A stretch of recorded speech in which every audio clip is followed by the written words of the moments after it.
Hey guys! Good evening! Welcome back po dito sa aking YouTube channel. Andito na naman nga po ako si Gandara, ang Collegiate Advocacy nyo na maghahatid ng mga latest update and fresh happenings about TVJ and Legit Advocates. And for today's video, ang atin nga pong pag-uusapan ay patungkol po dito kay Mengay na kung saan pinahagi nga po ng TVJ, no? So dapat kanina ko pantanghali ito na-upload guys. Pero ayun nga, bago pa man po ito may-upload ng TVJ sa kanilang YouTube channel, kanina sa Twitter ibinahagi po ng Legit Records at ng TVJ Production ang behind the scene or ilang scene drop dito po sa BTS ng pag-transform ni Main Mendoza bilang si Ellen. So grabe palang pinagdaanan itong si Mengay bago po siya maging Ellen. At the same time, pag-uusapan po natin ang tungkol sa live stream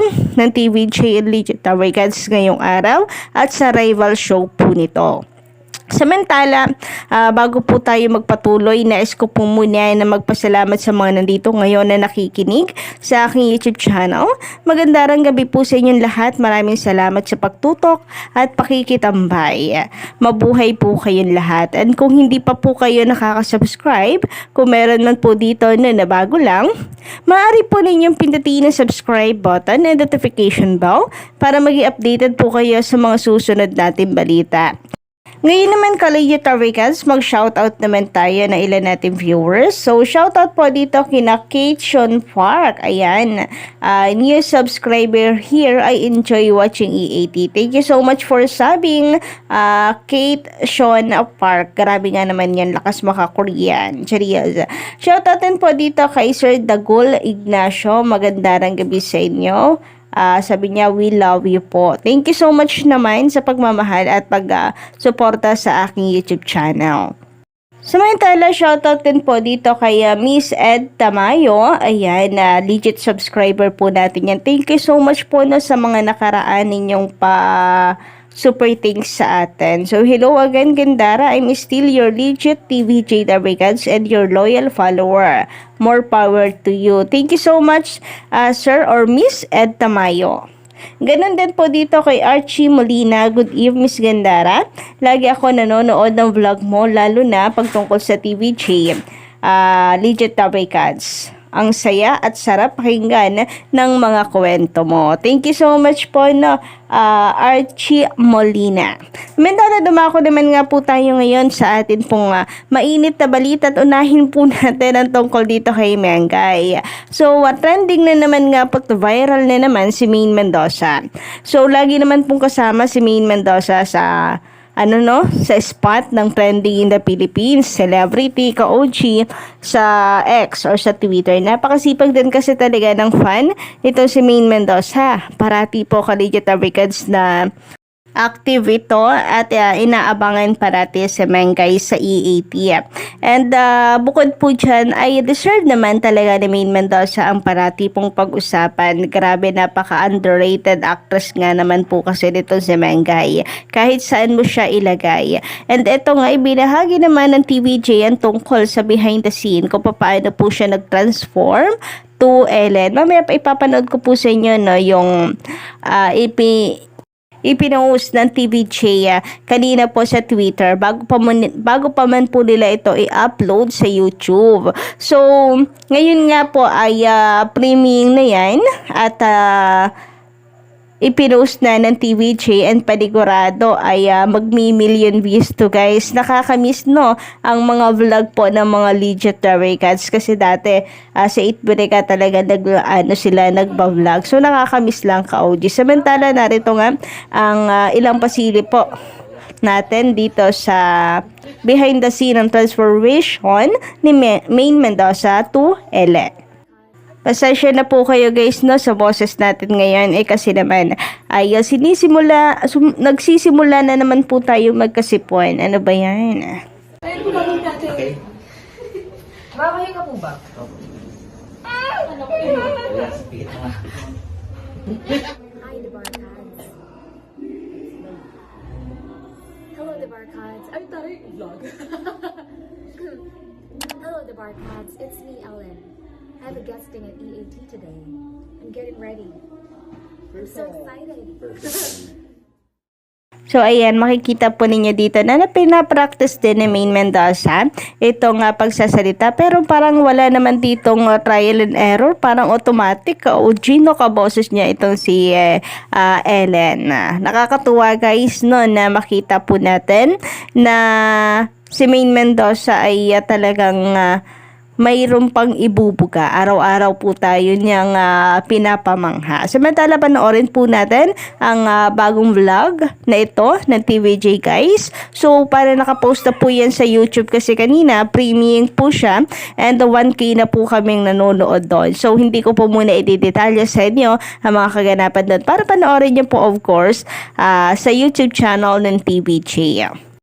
Samantala, pag-usapan naman natin ngayon, ka-OG ang tungkol dito sa live streaming ng TVJ na kung saan ay muli na naman po tayong panalo and as usual nilang paso po ng TVJ and live ngayong araw po ng rival show nito. So, kung makikita nyo nga po dito, natuwa ako kasi pag-search po ulit natin na Itbulaga Live ay TVJ na naman ang nangunguna. So, eto nga ka-Legit Records, no? Ang TVJ guys ay mayroon pong 169,000 views 3 hours ago. Samantala ang Itbulaga tape naman ay mayroon lamang 13,000.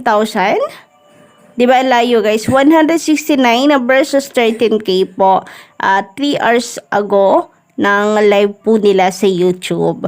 So, isang malaking patunay lamang po ito ka-Legit Records, no, nananaig na number 1 po tayo.